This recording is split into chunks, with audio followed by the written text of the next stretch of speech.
Et merci beaucoup de l'invitation à venir ici aujourd'hui. Je trouve fascinant la complémentarité, j'espère en tout cas, entre la recherche et les événements artistiques et la scène Le Phénix. Donc je remercie de pouvoir y participer. Je suis démographe, d'habitude on donne plein de tableaux avec des chiffres et des graphiques. Et puis comme j'avais anticipé ce type d'interface, j'en fais pas. Donc vous allez avoir juste une stand-up assise autour des questions de migration internationale. Je vais quand même donner quelques idées de cadrage. En fait, ce que je voudrais dire dans un temps extrêmement court, c'est euh, la recherche sur les questions de migration internationale, notamment la recherche quantitative, met en évidence un certain nombre de connaissances et de savoirs qui sont peu récupérés par les politiques, qui sont en tout cas pas diffusés de la façon la plus évidente dans les représentations collectives.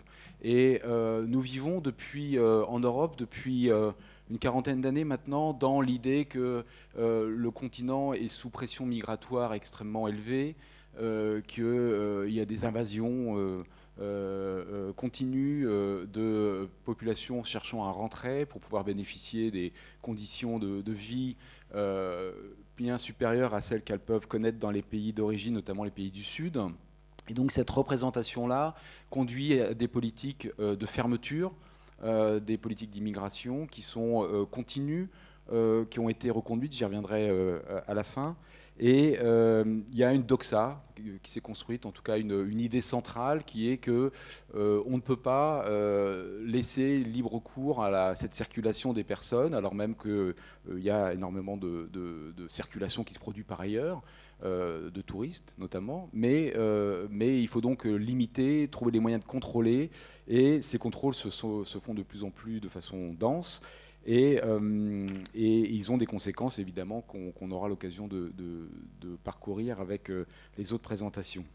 Alors, pour commencer à discuter de cette doxa, pour la remettre en question, d'abord, quelle idée on se fait de l'intensité de ces migrations dans le monde? Aujourd'hui, on sait que à peu près 4% de la population mondiale vit dans un autre pays que celui où elle est née.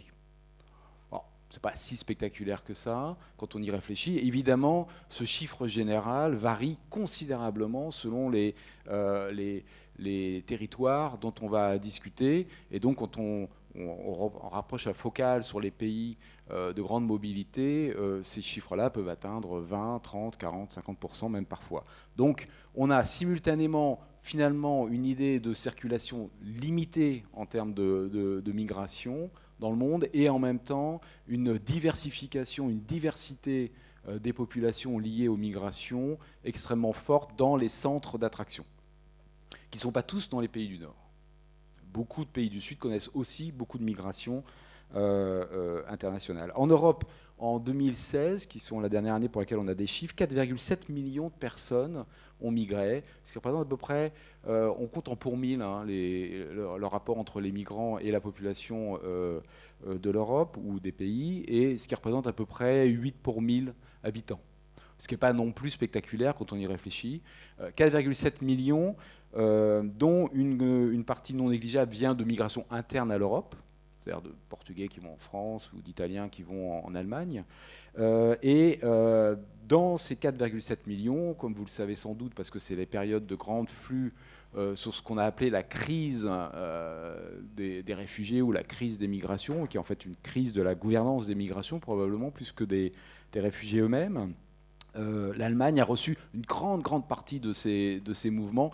1,5 million des 4,7 à l'échelle de l'Europe sont allés en Allemagne, ce qui est une proportion complètement spectaculaire et qui n'a aucune commune mesure avec des mouvements antérieurs qui se sont produits. Donc il y a là un moment très particulier de l'histoire des migrations en Europe, mais malgré tout, ces 4,7 millions ne représentent pas l'intensité des migrations qu'on tend à identifier dans les discours politiques et les représentations collectives. Si on réduit la focale sur la France, alors c'est compliqué ce qu'on veut définir comme un migrant. Je vais vous donner un entonnoir. 80 millions de touristes, on va les appeler touristes, 80 millions d'entrées annuelles de personnes qui viennent pour des courts séjours, 2 jours, 1 mois, en France. Pour une population de 65 millions, c'est quand même pas mal. Une des premières directions touristiques dans le monde, 80 millions. Dans ces 80 millions, il y en a 2 millions qui demandent des visas, c'est-à-dire en fait qui ont fait une démarche administrative particulière pour pouvoir rentrer. Dans ces 2 millions, enfin en plus de ces 2 millions, il y en a 260 000 en 2017 qui ont un titre de séjour, c'est-à-dire qui sont considérés comme des immigrés au sens strict du terme, c'est-à-dire qui viennent pour s'établir et qui ont besoin d'avoir un titre de résidence pour cela. Ce titre de résidence peut être obtenu soit parce qu'ils viennent travailler, mais ça c'est très rare, soit parce qu'ils viennent rejoindre quelqu'un de la famille, soit un conjoint, soit d'autres membres de la famille, et ça représente à peu près la moitié des titres de séjour, soit parce qu'ils viennent faire des études, ça peut concerner des personnes ici, j'imagine, et là aussi ça représente à peu près 40%. Donc, et le reste, ce sont des réfugiés ou avant d'être des réfugiés, des demandeurs d'asile. L'année 2017 est une des années les plus fortes en matière de demande d'asile. C'est 107 000 personnes officiellement enregistrées en demandeurs d'asile par l'OFPRA en 2017. Encore une fois, à l'échelle d'un pays de 65-66 millions d'habitants, 107 000, c'est localement plus ou moins important, mais c'est au niveau national, franchement, très éloigné des représentations qu'on a de ces formes d'invasion qu'on traite dans les discours politiques ou la presse. En France, ça fait à peu près 5 pour 1000 habitants. Les flux d'immigration représentent à peu près 5 pour 1000 habitants.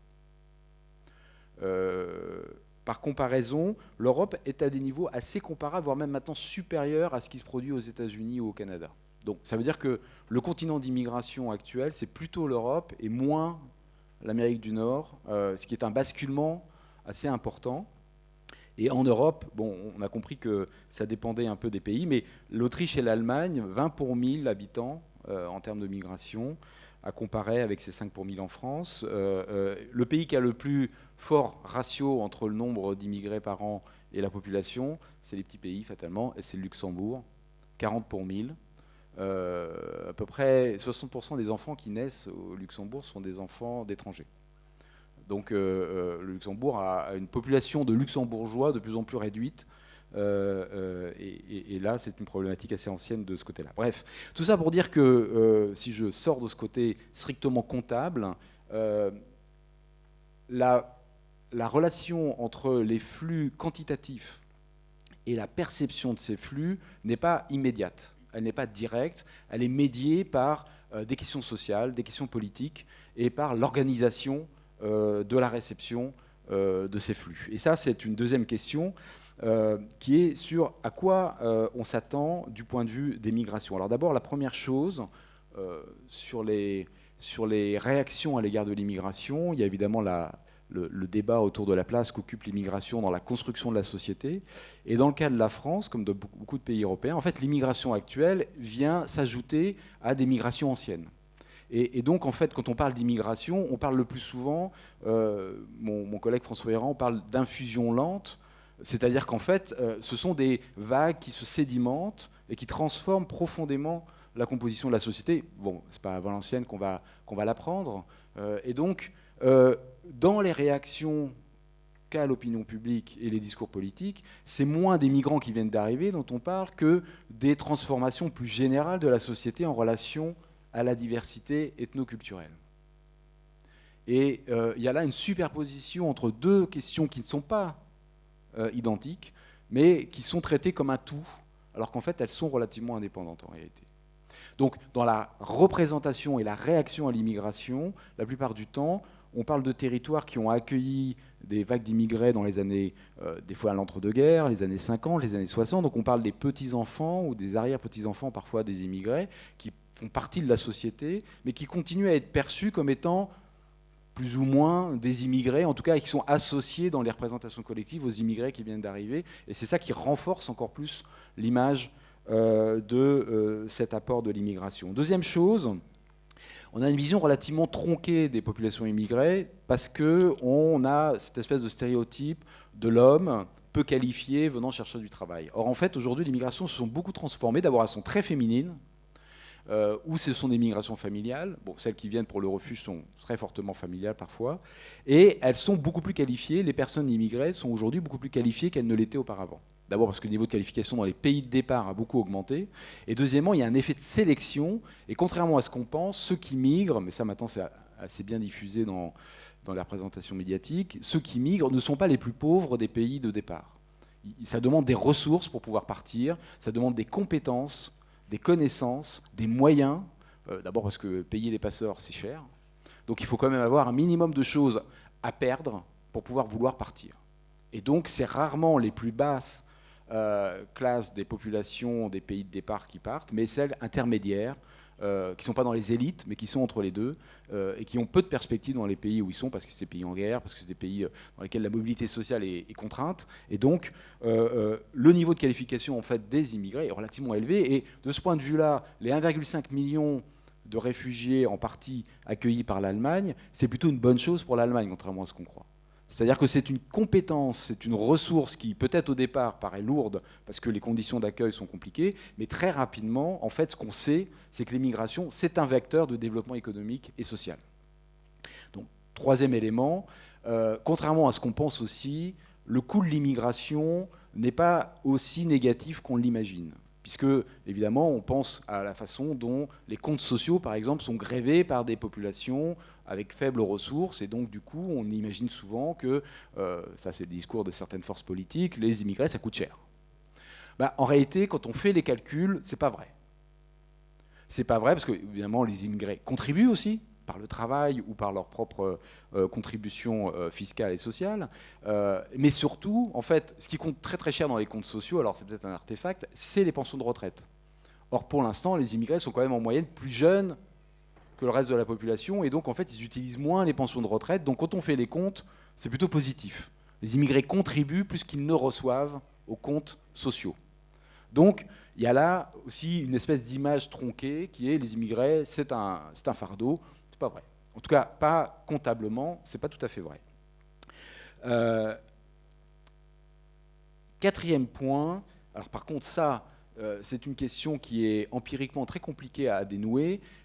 Les politiques d'immigration qui sont en continu conçues dans un optique de contrôle et de fermeture, et ça c'est vrai depuis 1974, ont des résultats relativement limités. Et ça c'est un peu un paradoxe. Si on prend la séquence de la présidence de Nicolas Sarkozy, qui a commencé un petit peu avant quand il était ministre de l'Intérieur, on a eu 4 lois sur l'immigration dont le principe était de rendre de plus en plus compliqué les entrées des immigrés, l'installation. On a augmenté les durées sur des titres de séjour courts. Bref, je ne vais pas développer tout ce qui a été modifié, mais on pourrait s'attendre que dans ce discours très volontariste sur l'immigration choisie, très sélective, on ait des conséquences très rapides sur le profil des personnes qui arrivent et sur le nombre de personnes qui arrivent. Alors, quand on regarde les tendances, en fait, dans les 5 années de la présidence Sarkozy, le nombre annuel d'immigrés est relativement stable, c'est autour de 200 000, 220 000. Donc il y a une sorte de décalage entre le discours et les politiques qui sont mises en œuvre sur l'immigration et les résultats du point de vue comptable. Ce qui ne veut pas dire que la vie des immigrés qui arrivent a été plus facile dans ces conditions-là. C'est-à-dire que la conséquence exacte des migrations, c'est de rendre la vie des personnes qui passent à l'intérieur des systèmes de contrôle beaucoup plus compliquée, avec les conséquences qu'on connaît, c'est-à-dire des passages de plus en plus périlleux aux frontières à travers la traversée de la Méditerranée ou les frontières terrestres dans des conditions dramatiques parfois. Donc, oui, les politiques ont des conséquences sur la vie des gens. Par contre, du point de vue de leur objectif principal, qui est de limiter l'accès au territoire à des immigrés, visiblement, ça ne marche pas. Et c'est là une des contradictions qui interpelle sur la notion même de politique d'immigration. C'est-à-dire, qu'est-ce qu'on veut faire avec des politiques d'immigration ? Quel est l'objectif ? Quelle est la rationalité avec ces politiques ? Et ce qui est marquant, c'est qu'en fait, y compris la loi qui est discutée en ce moment même au Parlement, cette loi, qui est conçue comme étant une étape nouvelle dans le contrôle, finalement s'inscrit quand même dans une continuité très très forte avec les précédentes. Et en réalité, on n'a pas de saut qualitatif, ni entre Nicolas Sarkozy et Lionel Jospin ou Jacques Chirac qui l'avait précédé. Donc en fait, on a quand même une certaine forme de stabilité dans les formes de contrôle, avec une idée générale qui est traduite par le ministre de l'Intérieur actuel, qui est fermeté et humanité. C'est une sorte de couple qui a toujours été une sorte de bargain qui a été fait par tous les gouvernements successifs, avec des résultats assez évidents en matière de fermeté, pas toujours évident du point de vue de l'humanité, mais en tout cas, cette idée-là est assez constante. Et ça nous interpelle parce que ça signifie que la question du contrôle de l'immigration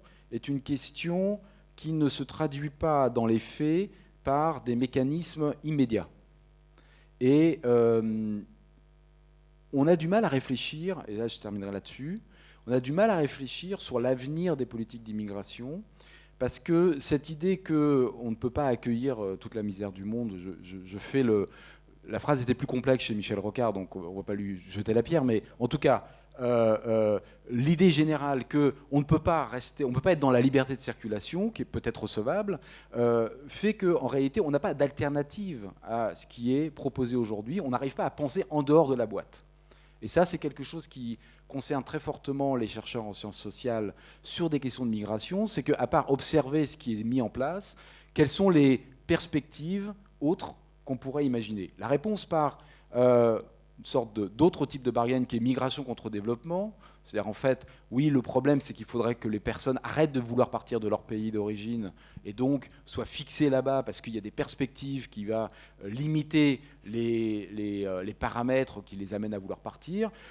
Bon, c'est intéressant. D'abord, ça marche de façon encore plus compliquée que les politiques d'immigration, parce que les politiques de développement, le moins qu'on puisse dire, c'est pas très probant non plus dans beaucoup de cas de figure.